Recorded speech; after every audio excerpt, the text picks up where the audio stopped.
సరే అయితే ఇప్పుడు తెలంగాణలో 1.5 ఇయర్ నుంచి 1 ఇయర్ నుంచి పెండింగ్లో ఉన్న విషయం ఏంటంటే మనకి తెలంగాణలో భూముల రేట్లు అనేవి పెరుగుతున్నాయి. సో అది ఇప్పుడు మళ్ళీ లేటెస్ట్గా కూడా న్యూస్ వస్తుంది పెంచుతున్నారని చెప్పేసి. ఎంత పర్సెంటేజ్ పెంచుతారు సార్? ల్యాండ్ వాల్యూస్ చూసుకుంటే మనం లాస్ట్ టైం పెరిగింది 2022లో పెరిగింది. సో 22 తర్వాత మళ్ళీ ల్యాండ్ వాల్యూ పెరగలేదు, ఎందుకంటే మళ్ళీ 23 ఎండింగ్లో మనకి ఎలక్షన్స్ వచ్చినాయి. Depends upon location, depends upon అక్కడ వచ్చే ఎంప్లాయ్మెంట్ కావచ్చు, అక్కడ వచ్చే ఇన్ఫ్రాస్ట్రక్చర్ కావచ్చు, అక్కడ నుంచి రెవెన్యూ పుట్టేదాన్ని బట్టి కూడా గ్రోత్ వస్తుంది అన్నమాట.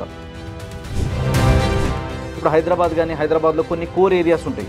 అలాంటి కోర్ ఏరియాస్లో అప్ టు 50% నుంచి 60%, కొన్ని చోట్ల 100% కూడా పెరుగుతుంది. ఇప్పుడు మీరు ఇక్కడ వెళ్ళి మనం ప్లాట్ కొనాలంటే ఒక గజం వచ్చేసి మనకి 2 లక్షలు 3 లక్షలు చెప్తారు, కానీ మార్కెట్ వాల్యూ ఎంత ఉంటుంది? ఆడ 20,000 30,000 ఉంటుంది. గవర్నమెంట్కి రెవెన్యూ వస్తుంది, అదేవిధంగా కొనుక్కునే వాళ్ళకి కూడా సేల్ డీడ్ మీద వాల్యూ ఎక్కువ వస్తుంది. డాక్యుమెంట్ మీద ల్యాండ్ వాల్యూ పెంచుకొని అంటే ఎక్కువ పెట్టుకోవడం మంచిదా, తక్కువ పెట్టుకోవడం మంచిదా?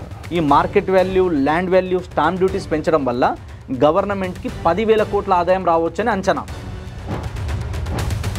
అది ఒక మిడిల్ క్లాస్ పర్సన్కి, ఒక కామన్ మ్యాన్కి మాత్రం ఖచ్చితంగా ఎఫెక్ట్ అవుతుంది. ఇప్పుడు గవర్నమెంట్ ల్యాండ్ వాల్యూ పెంచింది, దాన్ని నేను అప్రిషియేషన్ కింద భావించవచ్చా, లేదంటే రెవెన్యూ కోసం మాత్రమే గవర్నమెంట్ పెంచింది, దానికి ఎటువంటి అప్రిషియేషన్ ఉండదా? ఇప్పుడు కొన్ని పవర్ సప్లైస్ ఇవ్వడం కానీ, వాటర్ కనెక్షన్ ఇవ్వడం కానీ, డ్రైనేజ్ కనెక్షన్ ఇవ్వడం కానీ, ఇవి కంపల్సరీ చేయాలి. అండ్ అక్కడ రావడానికి కావాల్సిన గవర్నమెంట్ నుంచి అన్ని ఎంప్లాయ్మెంట్ ఆపర్చునిటీస్ కల్పించడం కానీ, రైతు బజార్ కానీ, మార్కెట్లు కానీ, అన్ని రకాలుగా మనకి ఫెసిలిటీస్ అందించాలి అక్కడ.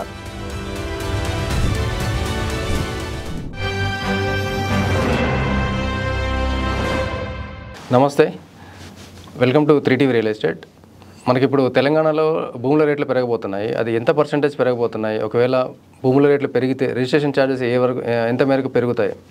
సో ఇట్లాంటి విషయాల్ని ఈరోజు మనతో డిస్కస్ చేయడానికి రియల్ ఎస్టేట్ ఎక్స్పర్ట్ సంజయ్ గారు మనతో ఉన్నారు. సో ఆయనతో ఇవాళ తెలంగాణలో భూముల రేట్లు ఏ మేరకు పెరగబోతున్నాయో ఒకసారి ఆయనతో డిస్కస్ చేద్దాం, అండ్ ఎంత తొందరలో పెరగబోతున్నాయో కూడా తెలుసుకుందాం.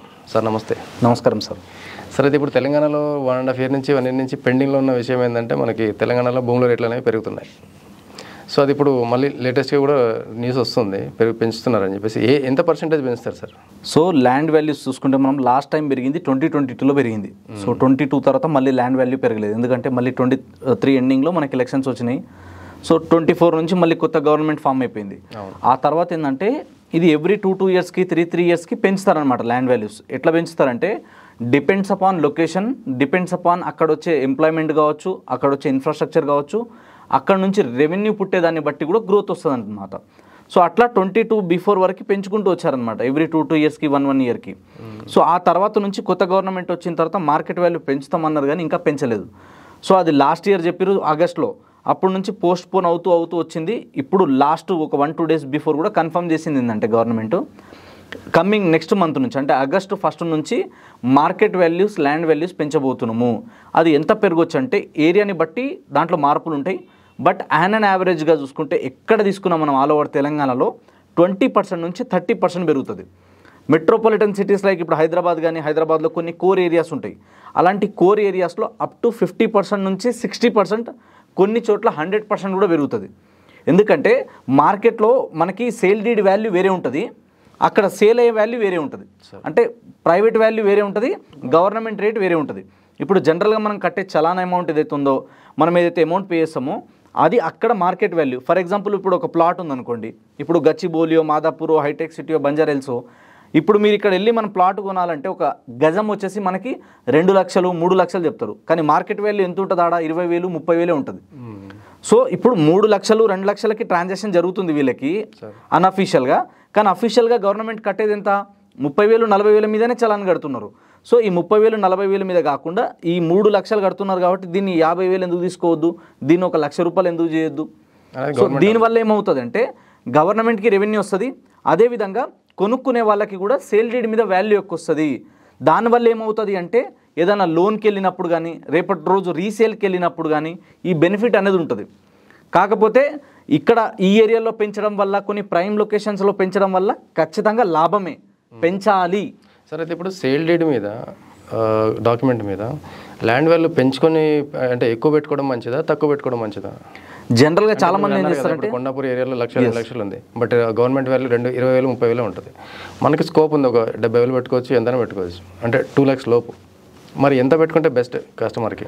అంటే అది డిపెండ్ సార్, అది పర్సన్ టు పర్సన్ చేంజ్ అవుతుంది, వాళ్ళకున్న రిక్వైర్మెంట్ని బట్టి ఉంటుంది. ట్యాక్స్ బెనిఫిట్స్ కోసం లోన్కి వెళ్ళేటప్పుడు ఇలాంటివి జరుగుతూ ఉంటాయి. సో దీంట్లో కూడా కొన్ని ఎట్లా ఉంటాయంటే అక్కడున్న మార్కెట్ వాల్యూలో మనం లోన్ అమౌంట్ ఎంత తీసుకుంటున్నామో దాన్ని బేస్ చేసుకొని కూడా కొన్ని ఉంటాయి అనమాట. అవి డ్యూ టు సమ్ ప్రోటోకాల్, నేను కొన్ని విషయాలు మీకు చెప్తున్నా. సో అట్లా ఏముంటుందంటే ఒక లిమిట్ వరకు మనం చేసుకోవచ్చు, మనం ఇంత కొంటున్నామంటే మినిమం ఈ ప్రైస్ వరకు రిజిస్ట్రేషన్ చేసుకోవచ్చు అని ఉంటుంది.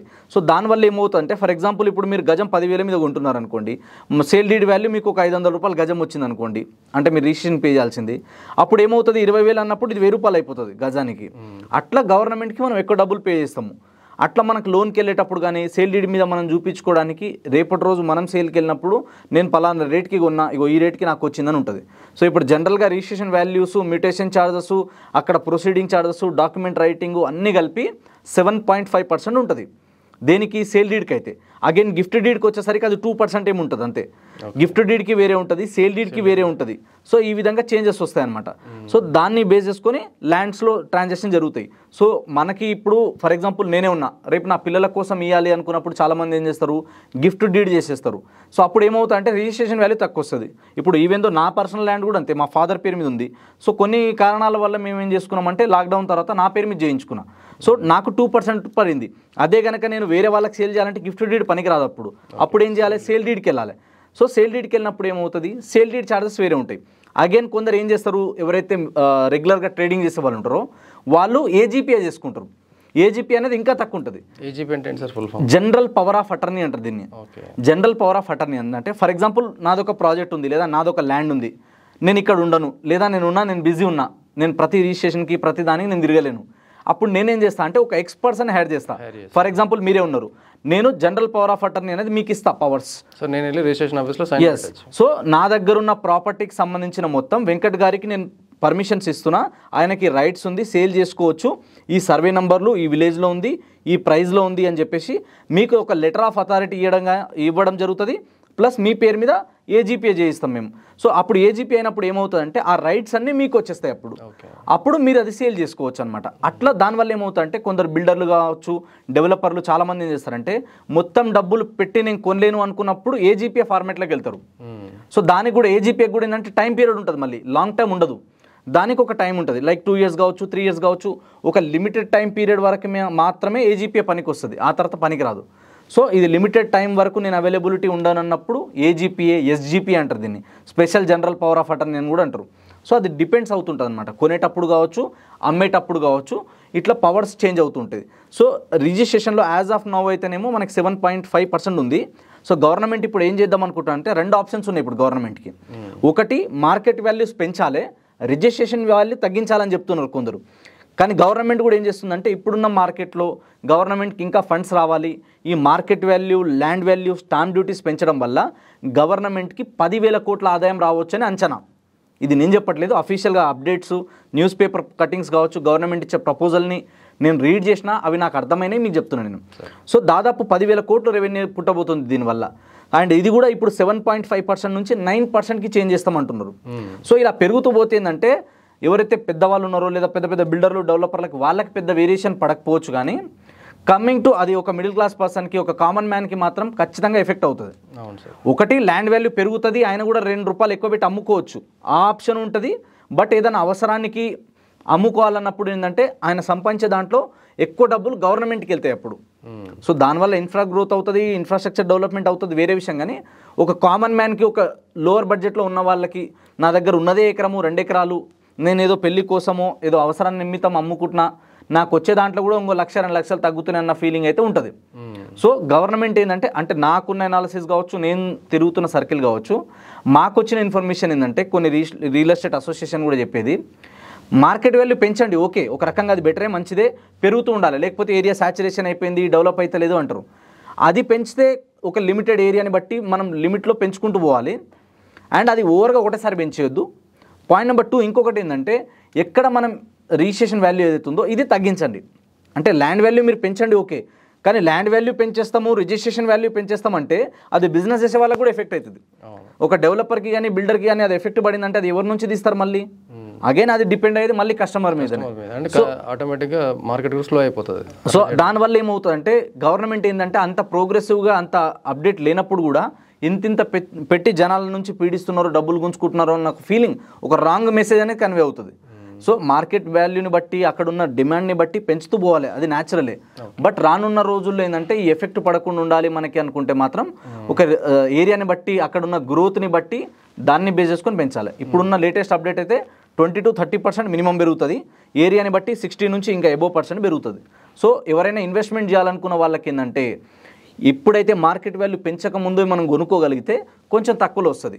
ఆ పెంచినాక చూద్దాంలే, మెల్లగా చూద్దాంలే అనుకుంటే ఏమవుతుందంటే మనకి ఎఫెక్ట్ పడుతుంది. అల్టిమేట్గా ఇదంతా తిరిగి వచ్చేది ఎవరికి పడుతుంది అంటే ఎండ్ కస్టమర్కే వస్తుంది.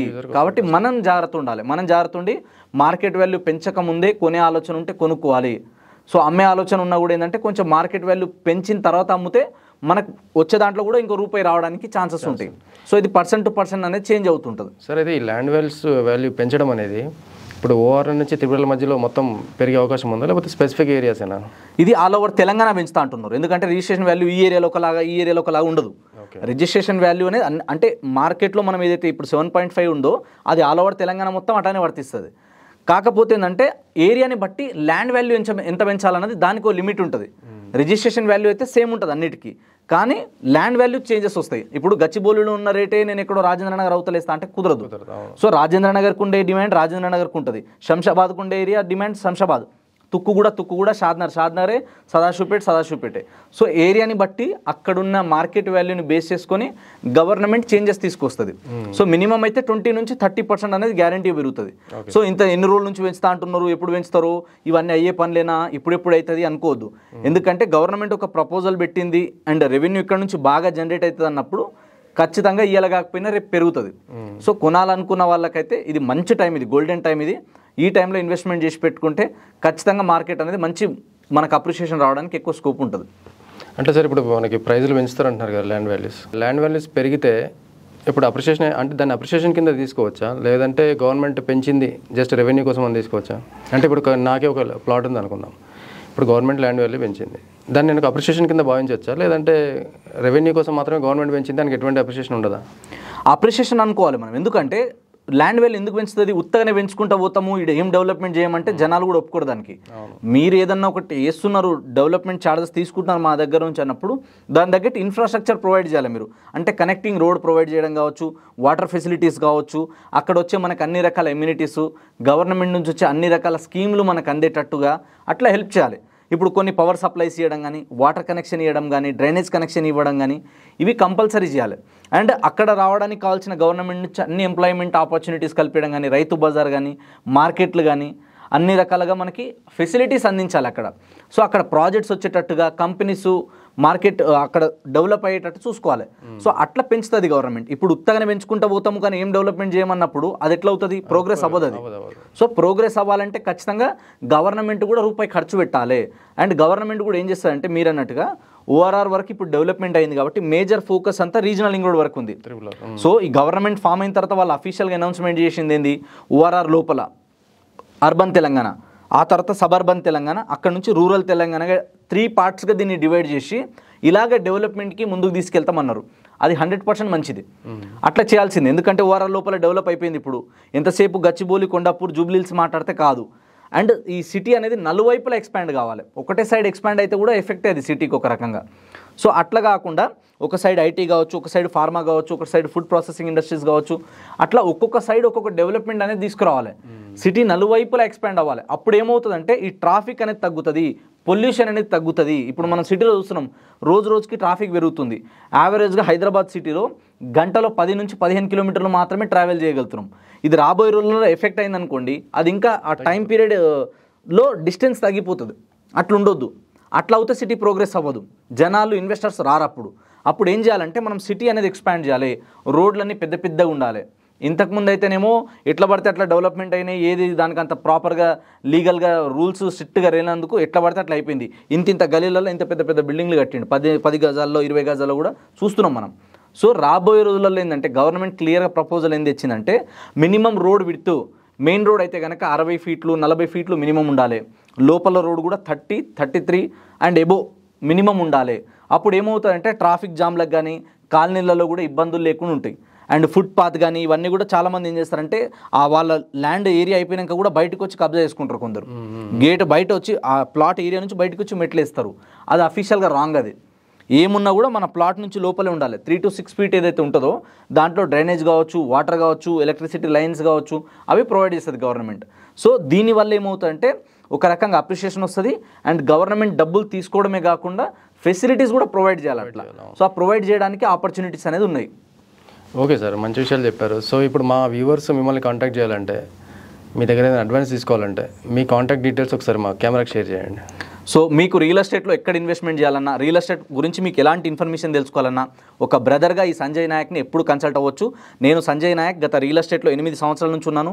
కొన్ని వేల ప్రాపర్టీ సేల్ చేసిన ఎక్స్పీరియన్స్తో నాకున్న నాలెడ్జ్లో మీకు బెస్ట్ గైడ్ చేయడానికి నేను హెల్ప్ చేస్తాను. ఫుల్ డీటెయిల్స్ కోసం 9502682042 అనే నెంబర్ కాల్ చేయండి. Thank you so much. This is Sanjay Nayak signing of.